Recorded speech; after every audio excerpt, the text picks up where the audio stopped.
los egipcios no utilizaron el círculo. Habíamos hablado de eso del efecto trineo cuando construían las pirámides, e inconscientemente los troncos se iban deformando, iban creando ya un como círculo, pero ellos no conocían el círculo como tal. Entonces, en este caso, ya los griegos ya lo perfeccionaron, ya estudiaron áreas, etcétera, etcétera, pero los egipcios inconscientemente utilizaron en sus estructuras ese famoso número phi. Leonardo da Vinci se considera uno de los genios en lo que es sus áreas. Él no solo fue una área, sus áreas. Leonardo da Vinci fue pintor por excelencia. Ese es su título, que podríamos decir. Y por hobby, porque no tenía nada que hacer con hombres así. Fue arquitecto, fue botánico, fue astrónomo, fue biólogo, fue médico. Dio ciertos avances en lo que es la tecnología. En su momento fue el traje de buzo, el submarino. Dio indicios a lo que era el avión. Usted dice, sí, definitivamente era un hombre muy adelantado, su inteligencia a su época. En este caso, pues, sí tenía muchos avances él de geometría y trigonometría, y a su vez, pues, en este caso, pues, en sus pinturas, principalmente en lo que es la Última Cena, se dan cuenta que aparece también la proporción áurea. La proporción áurea divide, en este caso, la gran obra, que es la Última Cena, en 3 partes. Y aunque no lo crean, estábamos hablando del tema de la fotografía. Y la fotografía prácticamente hace lo mismo. Este es un encuadre, una fotografía perfecta. Si aquí mide 40 centímetros, no pongámosle otro número, 40. Pongámosle aquí 30 centímetros. ¿Cuánto va a medir de alto?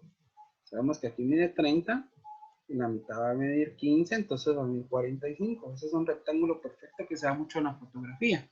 Y en la fotografía lo divido en 3, ¿verdad?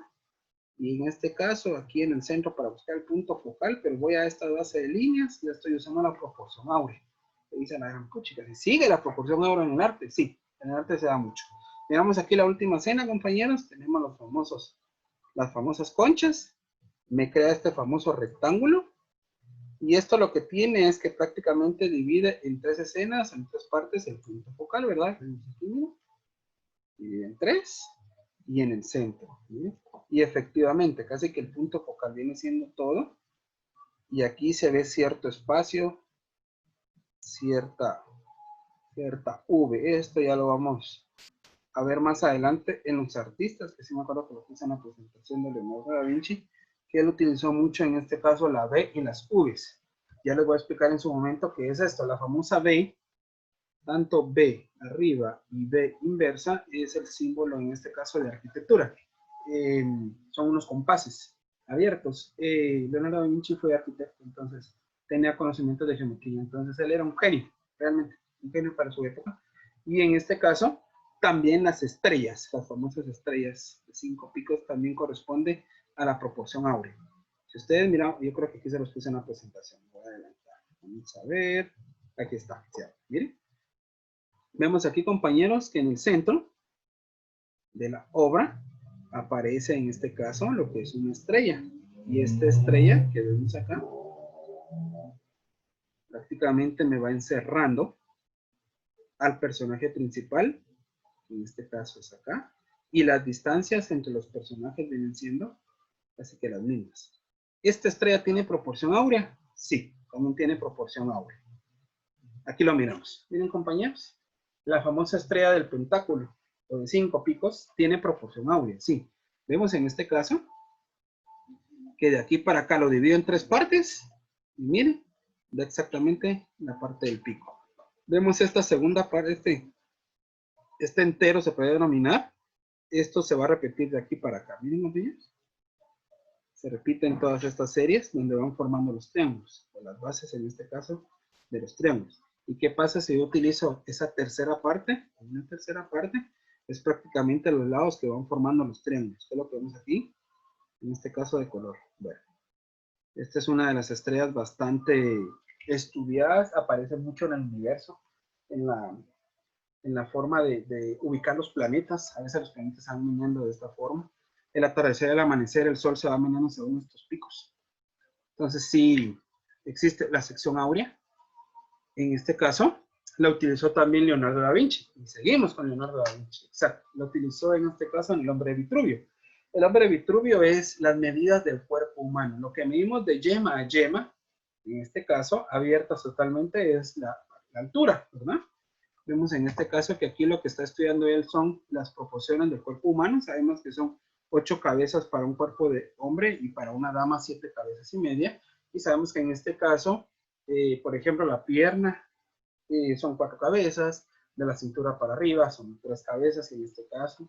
El brazo tiene 2 cabezas, etcétera, etcétera. Y si miramos, miren compañeros, esta famosa estrella de pentáculo, miren acá, las intersecciones vienen siendo los pliegues. Miren, en este caso los gonzas que tiene el cuerpo humano, ¿verdad? El centro, en este caso es el O1, coincide con la cintura. Entonces nuestro cuerpo humano, aunque no lo creas, si lo empezamos a estudiar, va a tener también proporción áurea, ¿sí? Esto no lo hizo Leonardo da Vinci, esto ya fueron estudios realizados por los griegos. Los griegos empezaron a utilizar esta proporción áurea. ¿Quién fue el primero que utilizó la proporción áurea? Fue Sócrates. Sócrates fue un obsesionado. Platón también lo empezó a utilizar. Aristóteles también lo utilizó. Aristóteles fue el que prácticamente invencionó el número phi. Pitágoras lo utilizó, pero Pitágoras le dio más importancia al triángulo rectángulo. No se obsesionó tanto en este caso con la proporción áurea.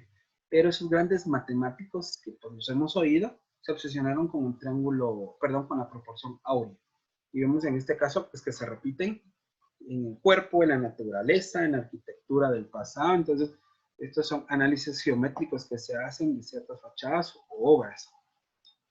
Como nos interesa a nosotros el arte, ¿verdad? Miramos aquí, compañeros, esta primera obra que son las Fionas o las señoritas de Rubens. Vemos en este caso que el punto focal viene siendo una proporción áurea. Vemos en este caso la dama, viene acá, se extiende e inclusive el cuadro encierra la obra perfecta que es un rectángulo áureo. Miren, vemos en este caso triángulos que vayan saliendo de las proporciones áureas y van marcando el inicio, la altura del foco y en este caso los puntos focales. Vemos esta famosa obra que ustedes han visto que es el famosísimo y seguimos con Leonardo da Vinci.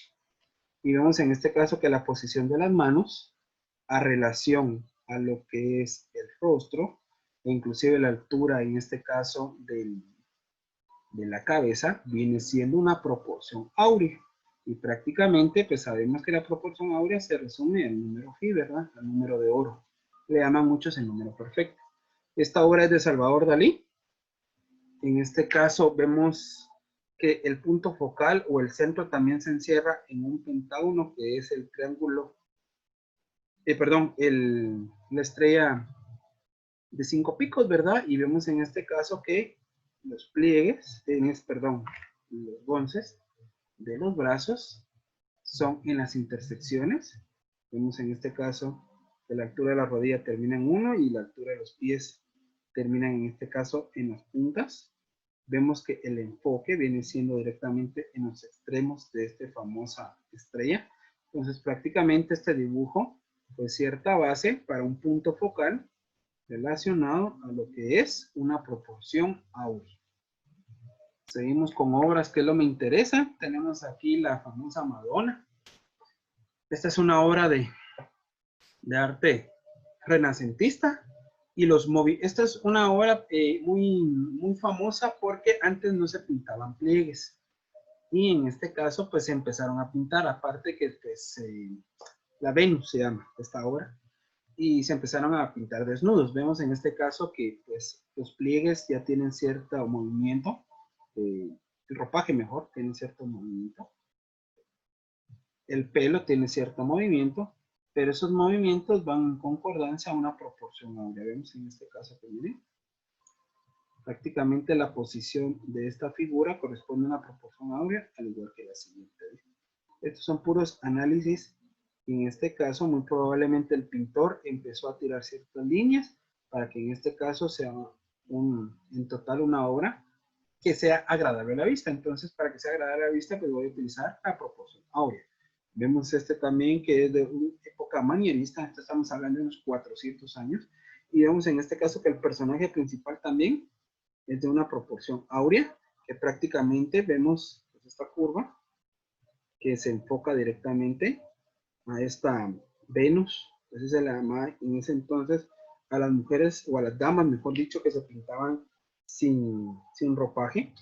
Había cierta obsesión en ese momento por pintar a damas sin ropaje, después fueron niños sin ropaje, y ya después en el naturalismo, impresionismo, pues ya cambió un poco, ya se utilizó el ropaje, ya el Vaticano agarró cierto poder, entonces ya sentía un poco de vergüenza, pero en su momento empezaron a hacer desnudos. Se considera, la verdad tengo mis dudas, yo nunca he leído poco y he visto en algunos documentales que dicen que la famosa escena del juicio final, que es una de las obras más importantes de Miguel Ángel, que es la Capilla Sixtina, aparece ahí varios santos, y en este caso aparece como es el Apocalipsis.